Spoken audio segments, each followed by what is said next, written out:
나부터 제자 이러한 제목으로 새 첫 주일 예배 말씀을 나누고자 합니다. 사랑하는 교우 여러분, 다시 한번 유튜브로 또 함께 예배드리는 우리 성도님들, 여러분들 가운데 하나님의 축복이 넘쳐나시기를 주님의 이름으로 축복합니다. 올해는 코로나 팬데믹 속에서 맞이하는 새해입니다. 어느 누구도 이런 새해를 맞아본 사람이 없습니다. 우리의 의지와는 상관없이 우리는 코로나19라는 바이러스에 노출되어 새해를 맞이했고 또 새해를 보내게 될 것 같습니다. 희망보다는 절망과 설레임보다는 두려움으로 시작되는 새해 속에서 저는 우리가 함께 읽은 이 본문을 통해서 새해 우리가 특별히 하늘뜻 푸른교회의 구성원들이 중점적으로 관심을 가지고 살아야 할 지표가 무엇인가를 한번 생각해 보기를 바랍니다. 우리 먼저 13절의 말씀을 봅니다. 예수께서 산에 올라가셔서 원하시는 사람들을 부르시니 그들이 예수께로 나왔다. 전승의 의미는 여기서 산이라는 이 표현은 하텐산이라고도 하고 가버나움 북부 지역의 벌판을 가리킨다고도 하는데 어느 산인지는 아직 명확하지 않다는 것이 일반적인 견해입니다. 어찌됐든 그 산에서 주님은 당신께서 원하시는 사람들을 부르셨고 부른 그 사람들이 주님께로 나오는 장면이지요. 제자들이 주님께 먼저 자원해서 나온 게 아니죠. 주님께서 일방적으로 그분의 주권 안에서 제자들을 택하신 거예요. 그들이 12제자가 되고 훗날 사도라는 칭함은 사도가 되지요. 우리 또한 마찬가지 아닐까요?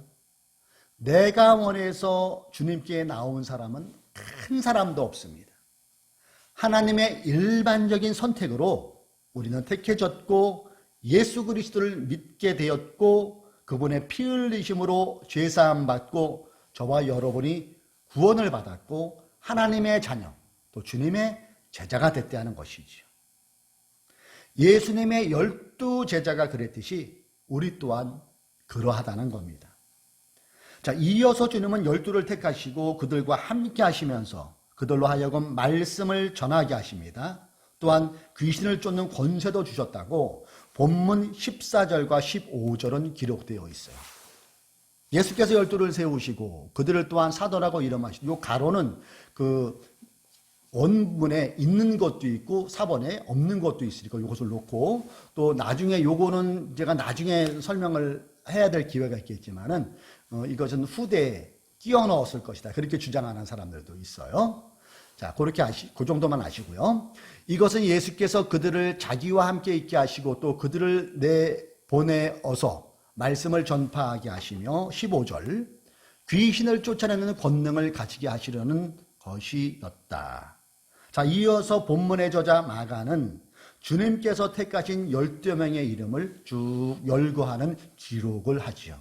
그 내용이 17절부터 19절까지 나오죠. 베드로라는 시몬, 세베대의 아들인 야고보, 그의 형제 동생 요한 나오고요. 안드레, 빌릿, 바돌로메, 마테, 도마, 알페오, 다데오, 야고보, 열혈당원이었던 시몬, 맨 마지막에 예수를 넘겨준 가룟 유다이다 하면서 예수님의 12제자를 열거해요. 이들 12제자는 주님의 공생의 기간에는 그렇게 활약상이 안 나타나죠. 주님이 먼저 본을 보이시는 것을 잘 보았을 뿐이죠. 그러다가 주님께서 십자가에 못 박히시고 3일 만에 부활하시고 또 승천하신 후에 본격적으로 제자들이 활약을 하는 것이 나오게 됩니다. 이들은 가룟 유다만 빼고 훗날 가룟 유다의 대신에 마띠아가 선택되어지죠. 주님이 원하시는 제자된 삶을 살다가 생을 마감하는 합니다. 저는 2021년 신축년 특별히 소띠해라는 올해에 하늘뜻 푸른 교회에 주시는 새해 하나님께서 우리 교회가 주시는 메시지를 여기에서 발견해 보기를 바랍니다. 그것은 나부터 제자입니다. 나부터 제자의 삶을 살아야 된다는 것이지요. 지금의 코로나19 상황은 연세 드신 분들조차 연세가 90세 넘으신 분들조차도 이분들이 전쟁, 6.25라는 참혹한 전쟁을 겪어보신 이분들 어르신들조차도 전혀 겪어보지 못한 이런 상황이에요. 새로운 변종 바이러스가 만들어지고 있다는 뉴스도 접하고 있는 이때에 주님께서 제자들을 부르신 것처럼 예수 그리스도의 보혈의 공로로 우리를 자녀 삼아주신 주님께서 하늘뜻 푸른 교회 성도들에게 제자된 삶을 살아갈 것을 본문을 통하여 말씀하고 계시는구나. 그런 마음이 저의 마음에 감동으로 다가왔어요. 그리고 그것을 저부터 마음판에 새기고 지금 말씀을 나누고 있는 것이죠. 그리고 그 제자된 삶을 남에게 요구하기에 앞서서 나부터, 지금 영상을 보고 있는 그 자리에 있는 여러분부터 나부터 제자가 되어 주님이 원하시는 삶을 살아가야겠다는 그 마음을 우리가 품자는 얘기지요.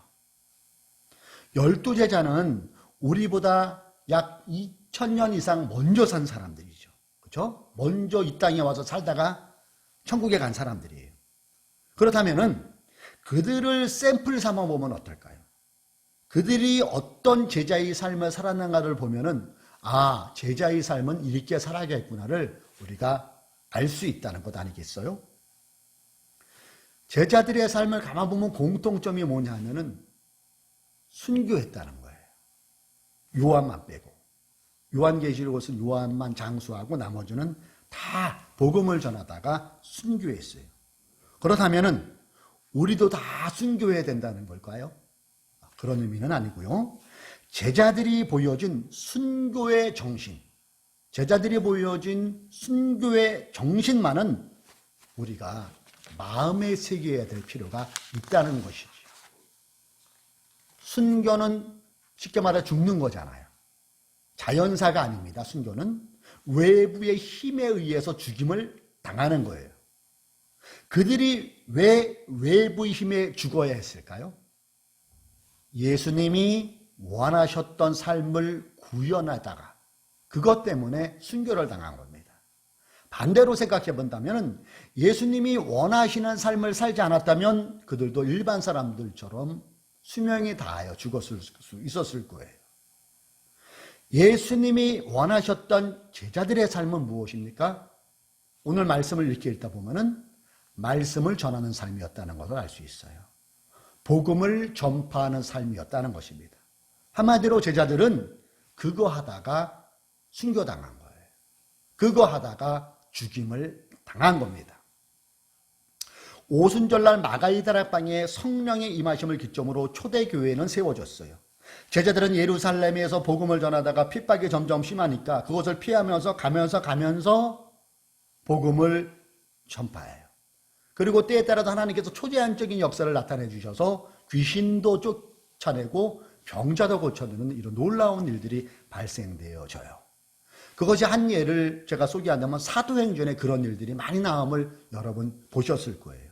특별히 베드로는 이 병고침의 역사가 많이 나타나는데 얼마나 그 신위의 역사, 초자연적인 역사가 나타나냐면 베드로의 그림자라도 스치면 그의 병이 나을 것 같아가지고 길에 베드로가 지나가는 길에 막 누워있다는 그 기사가 사도행전 5장 15절과 16절에 나오더라고요. 심지어는 병든 사람을 거리로 메고 나가서 침상이나 깔자리에 눕혀놓고 베드로가 지나갈 때 그 그림자라도 그들 가운데 누구에게 덮이기를 바랐다. 막 그런 병고침에 이런 일이 막 나타나니까 서로 사람들이, 아픈 사람들이 베드로 가는 길에 막 따라서 막 누웠다는 거잖아요. 그림자라도 덮이면은 낫겠다는 그 믿음으로 막 누웠다는 거예요. 16절 볼까요? 또 예루살렘 근방의 여러 동네에 사는 많은 사람들이 병든 사람들과 악한 귀신에게 시달리는 사람들을 데리고 모여들었는데 그들은 모두 고침을 받았다. 일부가 아니라 모두 고침을 받았다는 놀라운 일이 사도행전에 기록되어 있음을 보게 돼요. 저는 이 부분에서 우리가 한번 꼭 짚고 넘어가야 될 부분이 있어요. 그것은 베드로에게 병을 고치는 권능이 있었게 아니라는 거죠. 베드로에게 귀신을 쫓아낼 능력이 있던 것은 아니었어요. 우리는 그가 한 일, 주님의 제자 베드로의 행동을 주목해 볼 필요가 있어요. 베드로를 비롯한 제자들이 한 일을 주목해 보면은 그들은 자신의 능력이, 병 고치는 능력이 있는 게 아니라 병자들을 위해 기도만 해 주었다는 것이죠. 그리고 병자를 고치는 그 권한은, 그 전적인 그런 신적 권위는 하나님의 영역이었다는 거예요. 예수의 이름으로 귀신 들리는 사람에게 명하는 것도 똑같아요. 병이 고침받고 귀신이 떠나가는 것은 하나님의 고유 영역이에요. 그분의 주권하에 있다는 거예요. 우리도 12제자들처럼 아픈 자가 있으면 몸이 아프든지 마음이 아프든지 지금 그 사람의 마음으로 내 마음에 품고 기도해 주는 것, 이것이 제자된 자의 모습이라는 것을 생각해 볼 수 있지 않겠어요? 그 다음은 하나님의 영역에 맡기는 거예요.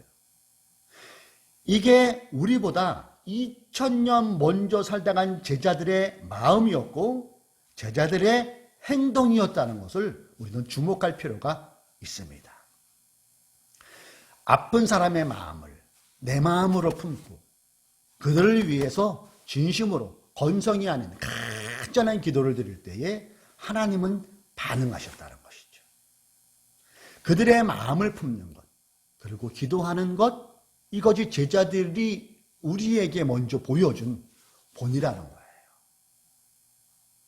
서울의 어느 모 교회의 중고등부에서 필리핀으로 단기 선교를 갔다 와서 단기 선교 보고를 하는 걸 제가 그 간증을 드리며 은혜 받은 기억을 잠깐 소개할게요. 이 중학생, 고등학생, 그러니까 16에서 17, 18, 그 사이에 있는 학생들이 인솔 전도사님을 모시고 필리핀으로 여름에 단기 선교를 갔어요. 필리핀에 섬이 많다고 그러죠. 밀림이 막 우거지고 지금도 그렇다고 그러더라고요. 근데 어느 밀림으로 막 들어갔는데 의료시설이 전혀 안 되는 곳이죠. 근데 그 나라는 좋은 제도가 있다고 그러더라고요. 일찍 결혼을 한대요. 근데 딱 보니까 자기 또래의 여자 자매인데 이 여자 자매가 일찍 결혼해서 임신을 했는데 임식 중독이 걸린 것 같더래요. 얼굴이 붓고 그리고 얼굴이 까맣고 되게 힘들어하고 얼굴이 말이 아니라는 거예요. 그래서 그들을 위해서 이제 뭐 가지고 간 의학하지만은 기본적인 거잖아요. 그날 전도사님이 설교한 내용이 뭐냐면은 마가복음 16장 18절을 가지고 설교를 하셨대요. 근데 마가복음 16장 18절에 마지막 절에 어떤 내용이 있냐면은 병든 사람에게 손을 얹은 즉 나으리라. 믿는 자에겐 이러한 표적이 따르리니 뱀을 집으며 독을 마실지라도 해를 받지 아니하며 맨 마지막 구절이 병든 사람에게 손을 얹은 즉 나으리라. 이 말씀을 가지고 이제 설교를 한 거죠. 그 중에 특별히 5명의 여학생들이 있었는데 자기 또래의 그 어린 자매가 임신 중에 가서 힘들어하는 그 모습이 너무너무 마음이 아프더래요. 그래서 그 자매의 마음을 품고 얼마나 아플까? 저 어린 나이에 결혼을 해서 여기 의료시설도 없는데 얼마나 힘들까? 그 마음을 가지고 같이 손을 붙잡고 간절히 눈물로 기도를 한 거예요. 그 자매의 심정을 내 마음에 품고 간절히 기도가 끝나고 딱 찬양을 하는데 처음이자 마지막 그런 놀라운 것을 5 자매가 체험을 해요. 그것이 뭐냐면은 동시에 말하자면 영안이 열렸다고 하죠. 영안이. 환상일까요? 그 영안이 열렸는데 하얀 옷을 입은 분이 딱 봐도 저분이 예수님이겠구나 그런 마음이 들더라는 거예요. 5명이 동시에 이 영안이 열린 거예요. 그러면서 그분이 하얀 옷을 입은 그분이 활짝 웃으면서 그 힘들어하는 임신 중독 걸리는 그 자매 속으로 쑥 들어가는 것을 본 거예요. 아무런 역사가 나타나지 않았어요. 그날 밤에는. 그리고 다 잤습니다. 아침에 일어났는데 밖에서 난리가 난 거예요. 나가서 봤더니 얼굴이 퉁퉁 붓고 얼굴이 캄캄해서 힘들어하던 죽음의 그늘이 뒤었던 그 자매가 깨끗해진 거예요. 붓기가 사라지고 그 검어졌던 그 얼굴이 애기 피부처럼 하얗게 들어가서 울면서 하나님 감사하다니 그래서 난리가 난 거예요. 그 모습을 단기 성교관 그 중고등학교 학생들이 보고 간증을 하는 것을 보고 제가 감동을 받은 적이 있어요. 주님의 제자란 그 사람의 상황이 되어보는 거예요. 주님의 제자란 그 사람의 상황을, 아픈 마음을 품고 기도해 주는 거예요.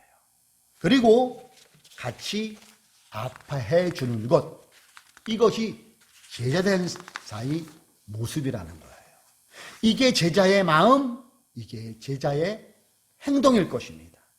바로 이런 마음이, 이런 기도가 남부터 제자가 아닌 나부터 제자가 되는 신자의 모습이라고 여러분 생각되어지지 않습니까?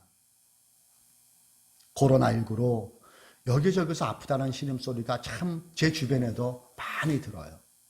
자영업하시는 분들, 식당 하시는 분들, 또 대리운전 하시는 분들, 택시 하시는 분들 다들 힘들어요.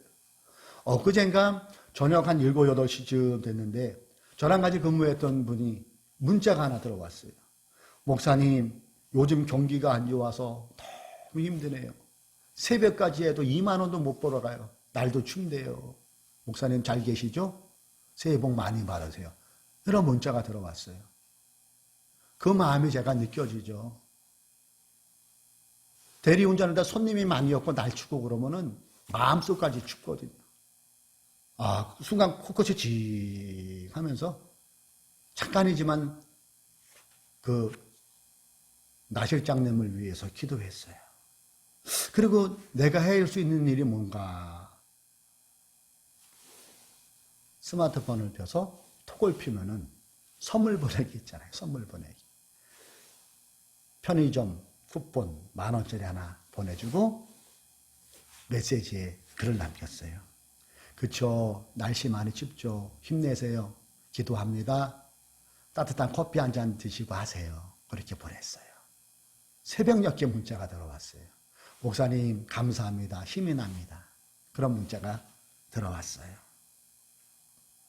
여러분, 물론 우리가 어떻게 그들의 아픔을 다 감당할 수 있겠어요.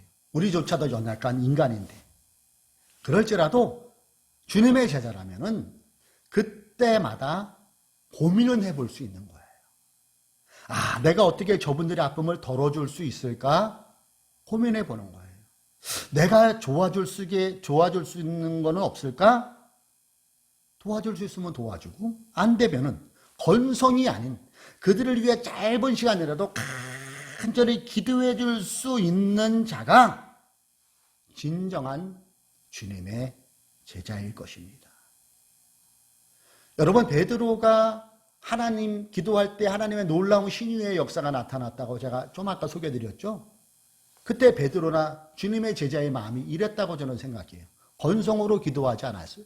누워있는, 중풍병에 누워있는, 아니면 혈루증에 누워있는, 여러 질병에 누워있는 저들이 너무나도 안타까웠다는 거죠. 그리고 그들을 위해서 간절히 기도할 때에 하나님의 영역 속에서 하나님이 반응을 하셔서 그분들을 고쳐주신 거지, 베드로가 그런 능력이 있어서 그런 건 아니시죠.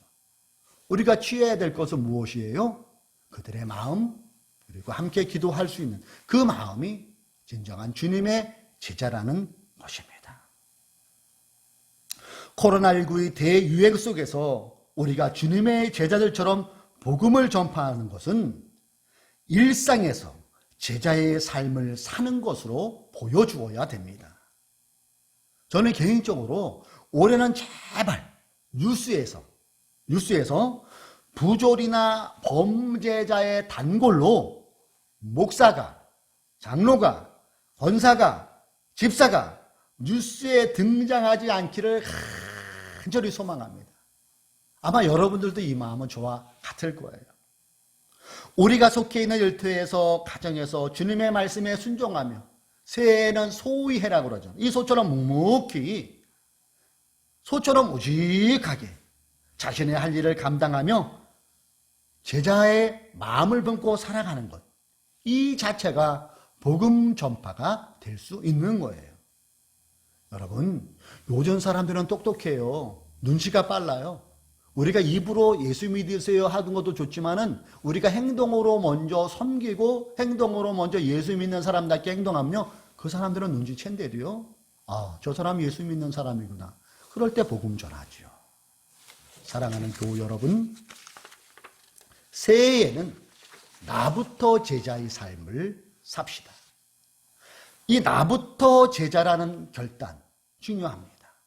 그런데 여기서 그치면 안 되죠. 여기에는 반드시 나부터 제자 결단을 해도 우리가 연약한 인간인지라 잘 안 될 때가 있어요. 여기에는 그 힘을 불어주는 동력이 반드시 또한 필요해요. 그 동력이 뭘까요? 누가 뭐래도 그 동력은 성령 충만인 줄로 믿습니다. 12제자도 우리와 똑같은 사람이었잖아요. 그들에게도 친형제가 있었을 때고 부모님이 있었을 때고 베드로는 아내도 있었잖아요. 그런 사람이에요. 그럼에도 기꺼이 복음을 위해, 주님을 위해 자신의 목숨을 내놓을 수 있는 그 원동력이 뭘까요? 성령 충만이에요. 사도행전에 이러한 것들을 여러 각도에서 잡아주고 있음을 보게 돼요. 그리고 성령 충만은 우리가 어떻게 애쓴다고 되는 게 아니에요. 그 성령 충만은 어디에서 옵니까? 기도에서 옵니다. 전심으로 드리는 예배에서 옵니다. 우리가 있는 말씀에서 옵니다. 사랑하는 교우 여러분, 그 자리에서 기도하십시오. 그 자리에서 예배하십시오. 그 자리에서 성경을 읽으십시오. 이제는 코로나19 속에서 우리가 느끼는 게 뭐예요? 이제 장소가 중요한 시대는 지나갔다는 거 아니에요? 지금은 장소보다는 우리가 어떤 마음으로 예배하는지, 어떤 마음으로 기도하는지, 어떤 마음으로 말씀을 읽는지가 본질이라는 거죠. 물론 장소가 있으면 편리하지요. 시스템이 다 되어 있으니까. 그러나 그것이 본질은 아니에요. 어떤 마음, 어떻게가 더 중요하다는 겁니다. 어디에서나 기도할 줄 알아야 됩니다. 어디에서나 예배할 줄 알아야 합니다. 어디에서나 말씀을 가까이 할 줄 알아야 됩니다. 지금 우리는 코로나19 이 장기화로 새로운 일상들이 만들어져 가고 있음을 경험하고 앞으로도 계속해서 경험할 것입니다. 많은 것들이 달라져 가고 있고 앞으로도 더 달라져 가겠죠. 이런 것들이 생소하기도 해요. 낯설기도 합니다. 바로 이때에 우리는 새해를 출발하면서 점검해 봐야 돼요. 나는 주님의 자녀로 제대로 살고 있는가? 주님의 제자는 그 사람의 상황에 내가 몰입하는 거예요. 그 사람의 마음을 품을 수 있는 거예요. 그리고 그 사람의 마음을 내 마음에 넣고 기도해 주는 사람, 이것이 진정한 주님의 제자의 모습이고 행동일 거예요. 그 사람의 상황을 고민해보고 내가 해줄 수 있는 작은 것들을 실천하는 거예요. 제자들이 이 마음을 품고 기도할 때 하나님은 반응해 주셨어요. 그래서 병자들이 고침받고 귀신들도 떠나간 역사가 나타난 것 아니겠습니까? 여러분은 오병이의 사건을 기억하실 거예요. 그 디베랴 강야에서 먹을 거 없이는 빈들에 있을 때, 많은 사람들이 줄여 있을 때 예수님께서 제자들을 바라보면서 하신 말씀 기억하십니까? 너희가 저들에게 먹을 것을 주라고 말씀하셨잖아요. 그렇듯이 지금 우리에게 말씀하고 있는 것이 들려지지 않습니까? 너희가 먼저 제자가 되어보거라. 코로나19 속에서 상황 가운데 어려움 처해 있는 이 상황 가운데서 너희가 먼저 제자가 되어라는 주님의 말씀이 들려지는 것 같지 않습니까? 이러한 기도와 실천은 빈들에서 오병이의 기적을 우리가 체험한 것처럼 코로나19라는 삭막한 광야에서 베푸시는 주님의 권능을 모든 이들이 체험하는 그런 새해가 되기를 간절히 소망합니다. 사랑하는 교우 여러분, 하늘뜻 푸른 교회 2021년 표가 여러분 이제 생각나시지 않습니까? 그래요. 그것은 나부터 제자입니다. 나부터 제자는 어떤 삶이라고요? 그 사람의 상황에 내가 몰입도 해보고 그 사람의 아픈 마음을 품고 그 사람의 아픔을 품고 기도해 주는 사람이 주님의 진정한 제자예요. 함께 고민해보고 내가 해줄 수 있는 것이 무엇인가를 생각해 보는 것. 이 마음을 품고 기도하며 그렇게 나아갈 때 하나님은 그분의 권능 안에서 은혜를 베풀어 주시는 것도 우리가 목격해가 될 줄로 믿습니다. 새 하늘 뜻 푸른 교회의 표현은 무엇이라고요? 나부터 제자.